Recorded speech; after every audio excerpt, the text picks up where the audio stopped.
Hello everyone, welcome back to my YouTube channel. I am Yashika and आज हम बात करेंगे एक कॉमन कंफ्यूजन या डाउट जो सबके मन में होता है। कौन सी बुक फॉलो करें हम नॉसेट एग्ज़ाम और किसी भी other central level government exam clear करने के लिए। मैं आज आपको बताऊंगी 3 कॉमन बुक जो हम फॉलो कर सकते हैं एंड हम एक गुड रैंक अचीव कर सकते हैं किसी भी एग्ज़ाम में। पर्सनली मैंने जो बुक फॉलो करी थी वो थी P R Yadav, target high and NCLEX Saunders. P R. Yadav सबसे पहले बहुत बेसिक एंड मस्ट बुक है। जब भी हमारा कोर्स कंप्लीट होता है, जब भी हमने थ्योरी कवर कर ली पूरी, एक दो बार रिवीजन कर ली, उसके बाद हम पी.आर. यादव से स्टार्टिंग कर सकते हैं। पी.आर. यादव में सारे प्रीवियस ईयर क्वेश्चन आपको मिलेंगे and no doubt it best book, बहुत अच्छी बुक है। आपको इसके थ्रू आपको पूरा आइडिया हो जाएगा कि मतलब जो कैसे क्वेश्चन प्रीवियस ईयर में आए हैं एंड वो कैसे क्वेश्चन नॉसेट के एग्जाम में डालता है। जब आप एक बार पी.आर. यादव को कवर कर लेते हैं, उसके बाद आप टारगेट हाई भी प्रेफर कर सकते हैं या आप एंक्लेक्स भी प्रेफर कर सकते हैं। जो मैंने किया था, मैंने सबसे पहले पी.आर. यादव कवर करी थी। मैंने एक बार पी.आर. यादव को कंप्लीट किया एंड ड्यूरिंग दैट टाइम मैंने ना इंपॉर्टेंट क्वेश्चन को मार्क कर लिया था, ताकि जब मैं सेकंड टाइम उस बुक को करूँ तो मेरा ज़्यादा टाइम वेस्ट ना हो। एंड मैं जिन क्वेश्चन में मैंने फर्स्ट टाइम में मिस्टेक करी है, जो क्वेश्चन में से सॉल्व नहीं हुए थे, मैंने उनको मार्क किया। सेकंड टाइम में मैंने सिर्फ उनको ही किया। इस ऐसे आपका टाइम भी सेव होता है एंड आप जो इंपॉर्टेंट क्वेश्चन है वो आपको रिमाइंड भी रहेंगे। पी.आर. यादव सॉल्व करने के बाद मैंने करी टारगेट हाई। टारगेट हाई बहुत अच्छी बुक है, एरर भी कम है इस बुक में। इसके मैंने ऑलमोस्ट सारे क्वेश्चन सॉल्व करे थे एंड ये बुक भी मैंने 2 बार सॉल्व करी है पूरी।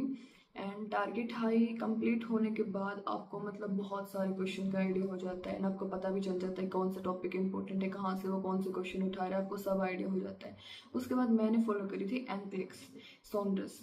एंक्लेक्स सॉन्डर्स, आपको पता है एंक्लेक्स से डायरेक्ट क्वेश्चन आते हैं नॉसेट एग्जाम में। कुछ क्वेश्चन है वो एकदम डायरेक्ट उठाता है। और एंक्लेक्स की मैंने जो थी थ्योरी, मैंने अपने नोट से कवर करने के बाद एंक्लेक्स मैंने पी.आर. यादव और टारगेट हाई से थ्योरी नहीं करी थी, सिर्फ क्वेश्चन करे थे, क्वेश्चन प्रैक्टिस। एंड एंक्लेक्स से मैंने फिर थ्योरी करी एमएसएन की, फाउंडेशन की, ओबीजी एंड पीट्स की। ये थ्योरी कवर करी थी। एंड जो बाकी सब्जेक्ट थे उनके जो रेड अलर्ट लाइंस हैं, जो बॉक्सेस हैं, जो टेबल्स हैं, वो सब मैंने अच्छे से किया था, क्योंकि वहाँ से क्वेश्चन बनता है।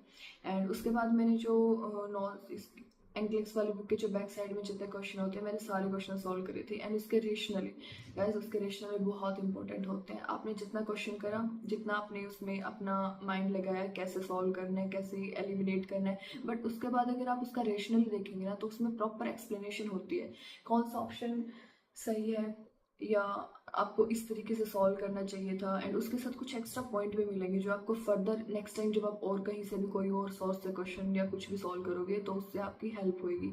या कोई और क्वेश्चन आपको मिला तो वो डाटा कुछ ऐसा मिलता है आपको जो आपको मेमोराइज करना चाहिए। तो रेशनली है जो एनक्लेक्स के, वो आपको अच्छे से करने चाहिए, एंड क्वेश्चन एंड रेशनली सब कुछ। और एनक्लेक्स वाली बुक में जो फ्रंट में कुछ इमेजेस दे रखी हैं, कुछ पॉइंट्स दे रखे हैं, एंड सिमिलरली लास्ट में भी है, वो मैंने अच्छे से करी थी क्योंकि वहाँ से भी क्वेश्चन बनता है। एंड मोर इम्पोर्टेंट थिंग जो कुछ बच्चे करते हैं, जैसे जब प्रिपरेशन टाइम होता है तो उनको कोई कोई कुछ बुक सजेस्ट करता है या कुछ भी बुक किसी भी सोर्स के बारे में पता चल जाता है, तो मतलब हमें ना जो भी बुक हमारे पास है, हमें सबसे पहले उसको अच्छे से करना है। उसके बाद हमें दूसरे सोर्सेज का जो भी बुक या कंटेंट है आपके पास वो सॉल्व करना है। क्योंकि अगर हम एक चीज़ के ऊपर ही फोकस करेंगे, हमें वो चीज़ अच्छे से मेमोराइज होगी। लेकिन अगर हम ये करते हैं कि ये हम इस सोर्स से भी कंटेंट ले रहे हैं, यहाँ से भी पढ़ रहे हैं, वो भी कर रहे हैं, वो भी कर रहे हैं, सब कुछ कर रहे हैं, तो फिर इससे ना कन्फ्यूजन क्रिएट होती है। जो भी बुक आपके पास है, P R. Yadav, target high, NCLEX, Saunders या मोस्टली आप कोई भी बुक प्रेफर कर सकते हैं। दोनों बुक नो डाउट बहुत अच्छी हैं।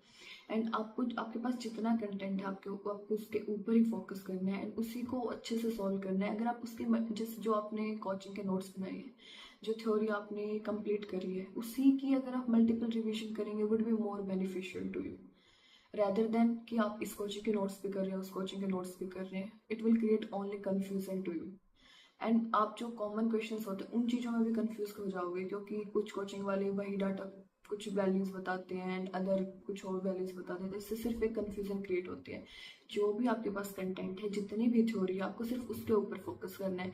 जो भी बुक है, लाइक पी.आर. यादव आपने खरीद ली, then okay, go with PR Yadav. उसके बाद अगर आपको टारगेट नहीं करनी, आप एंकलेक्स करें, मॉसबी सॉल्व करें, सॉन्डर्स सॉल्व करें, बहुत अच्छी बुक है। एंड अगर आपके पास टारगेट हाई है, आपने PR यादव नहीं करनी, टारगेट हाई में भी प्रीवियस ईयर क्वेश्चन है, go with target high and then solve NCLEX. NCLEX solve आपको जरूर करनी चाहिए क्योंकि उससे 9 सेट में डायरेक्ट क्वेश्चन आते हैं एंड आपको एक तरीका मिलता है कि हमें कैसे ऑप्शन एलिमिनेट करनी है, कैसे क्वेश्चन को सॉल्व करना है, and it would be very beneficial to you. So अगर आपको कोई भी कंफ्यूजन है नौ सेट एग्जाम के रिगार्डिंग या आपको प्रिपरेशन के रिगार्डिंग कोई भी कंफ्यूजन है, do mention in the comment section. I am here to help you guys. Thank you so much.